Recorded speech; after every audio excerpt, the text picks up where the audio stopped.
আজকের এই ভিডিওতে আমরা রায়া মার্টিন প্রশ্নবিচিত্রার পঞ্চম শ্রেণী তৃতীয় পরীক্ষায় মূল্যায়ন 2025 অর্থাৎ ফাইনাল এক্সামে ইংরেজি বিষয়ে যে 10 থেকে প্রশ্নপত্রটি রয়েছে অর্থাৎ জয়নগর ইনস্টিটিউশন এইচএস বিদ্যালয়ের সমস্ত প্রশ্নের উত্তরগুলি সমাধান করব। প্রশ্নপত্র সমাধান করার আগে বলে দিই, আমার পরবর্তী ভিডিওগুলি বানাতে অনুপ্রাণিত করার জন্য চ্যানেলটিকে অবশ্যই সাবস্ক্রাইব করে নেবে এবং এই ভিডিওটি যদি তোমাদের ভালো লেগে থাকে তাহলে ভিডিওটিকে অবশ্যই লাইক, কমেন্ট ও শেয়ার করে দেবে। প্রথমে আছে রিডিং স্কেল সিনে একে read the following text and answer the question given below. তাহলে আমরা প্রথমে টেক্সটটা পড়ে নেব। On the cover of the book was a picture of Rakesh Sharma, the first Indian in space. As soon as Varun started reading the book he forgot all about his sadness.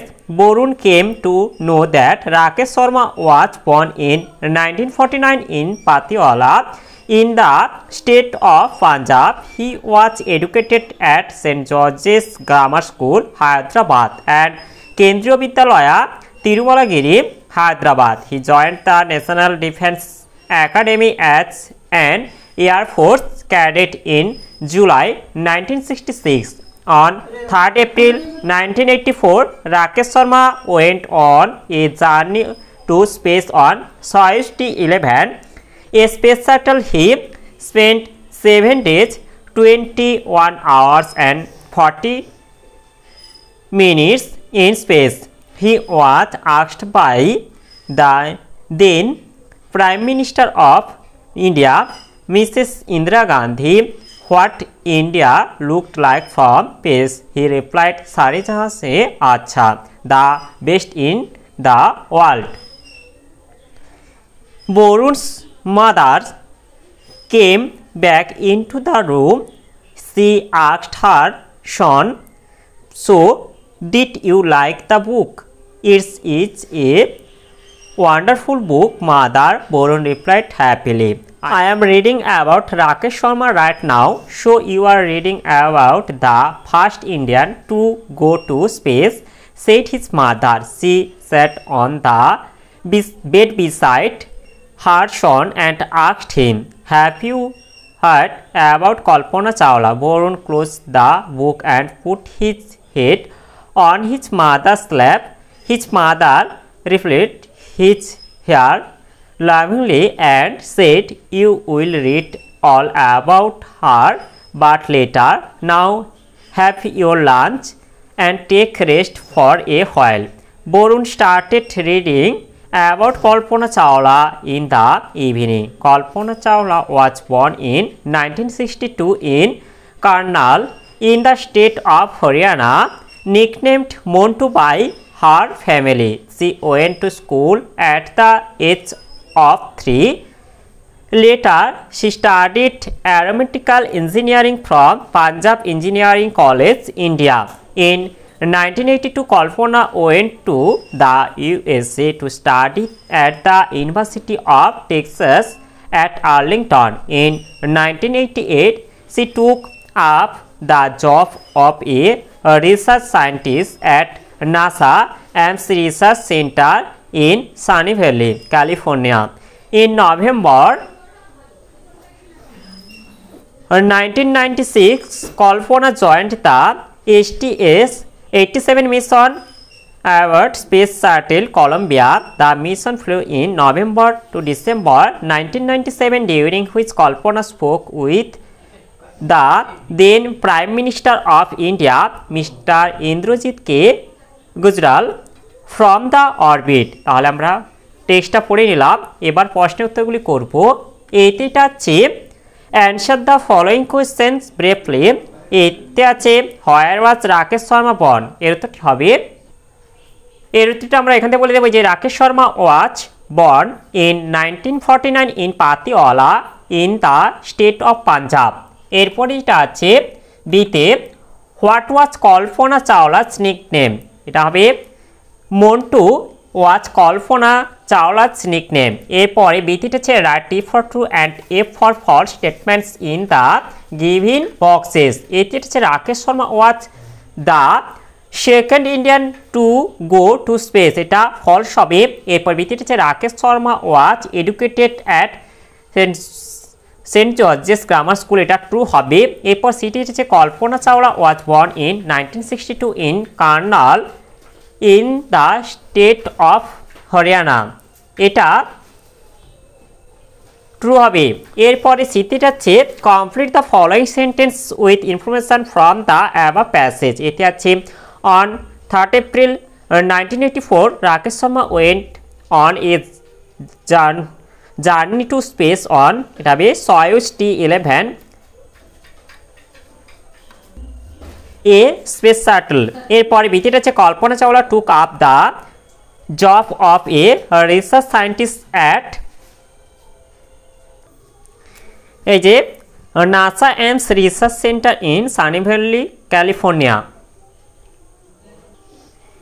এরপরে দ্বিতীয়তে হচ্ছে make meaningful sentence of your own with the following words, এতে হচ্ছে picnic, we are going on picnic tomorrow.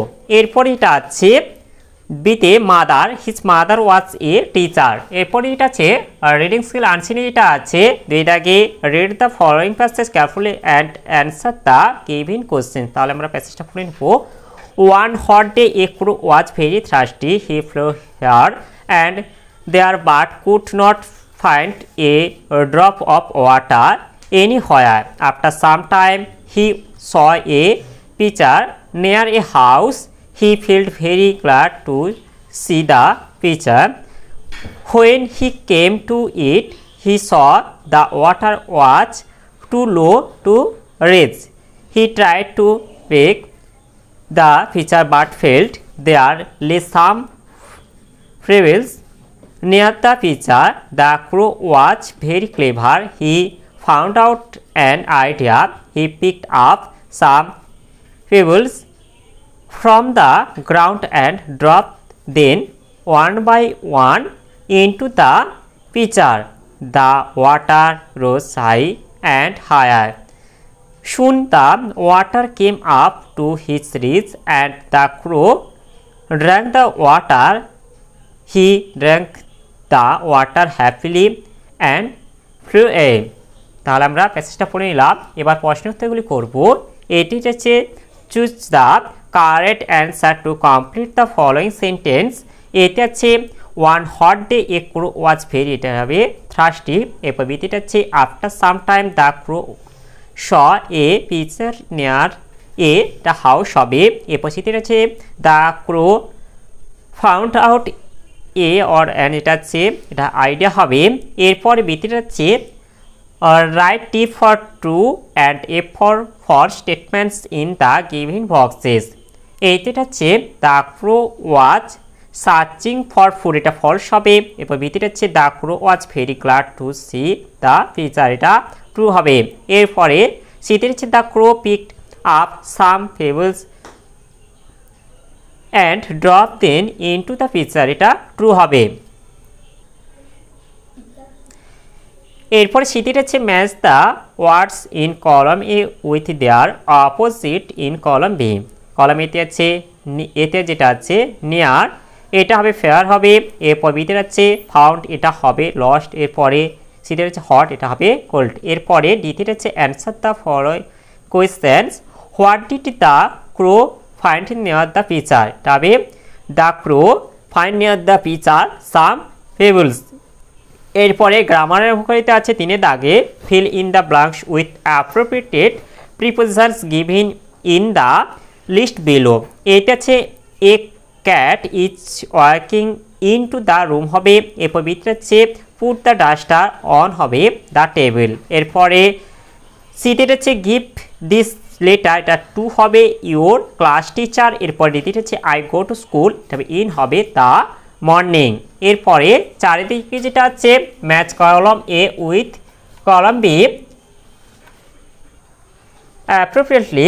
কলম এতে আছে I am, এই যে এটা আছে যে 3 জায়গাটা আই অ্যাম হবে। এরপর ভিতরে যেটা আছে ইউ হ্যাভ হবে, এই যে চারিদিকে যেটা আছে ইউ হ্যাভ। এরপর সেটা হচ্ছে ক্যান নট, এই যে একটা যেটা আছে ক্যান নট। এরপরে এটা আছে উই উইল হবে, এই যে দুইটা এটা। এরপরে 5 থেকে যেটা আছে fill in the blanks with present continuous tense of the verbs given in the brackets. এতে এটা হচ্ছে Mita is listening to music, এরপরে বিতিটা হচ্ছে রাজু ইজ সিটিং হবে নেক্সট টু সুনীল। এরপর 6 থেকে যেটা হচ্ছে underline the adverbs in the following sentence. এতে এটা হচ্ছে দ্য সোলজার্স ফার্ট, এটা ব্রেভলি, এখানে ব্রেভলিটা হচ্ছে অ্যাডভার্বস। এরপর হচ্ছে বিতিটা হচ্ছে কাম হেয়ার, এখানে হেয়ারটা হচ্ছে অ্যাডভার্ব। এরপরে যেটা হচ্ছে সাথে দাগে put appropriated pronunciation marks in the following sentence. এইতে হচ্ছে বিদ্যাসাগর ওয়াচ এ সোশ্যাল রিফর্মের পরে এটা ফুল স্টপ হবে। এরপরে বিতির হচ্ছে হোয়াট ইজ ইউর নেম, নেমের পর এখানে কোয়েশ্চেন মার্ক হবে। এরপরে রাইটিং স্কিল যেটা আছে 8 দাগে write a paragraph on your best friend আছে, আর অর যেটা আছে write a paragraph on your school. এরপর 9 যেটা আছে write a paragraph on the rebel poet Kazi Nazrul Islam, you may take help from the following hints. এগুলি আমি তোমাদের কমিউনিটিতে পোস্ট করে দেবো। তাহলে আজকের ভিডিওতে আমরা পঞ্চম শ্রেণী ইংরেজি বিষয়ে যে 10 নম্বর প্রশ্নপত্রটি ছিল তা আজ সমাধান করলাম। আর ভিডিওটি শেষ করার আগে বলে দিই, তোমরা যারা এখনও পর্যন্ত আমার চ্যানেলটিকে সাবস্ক্রাইব করেনি অবশ্যই চ্যানেলটিকে সাবস্ক্রাইব করে নেবে এবং বেল আইকনটি অল করে দেবে পরবর্তী ভিডিওগুলি নোটিফিকেশন তাড়াতাড়ি পাওয়ার জন্য।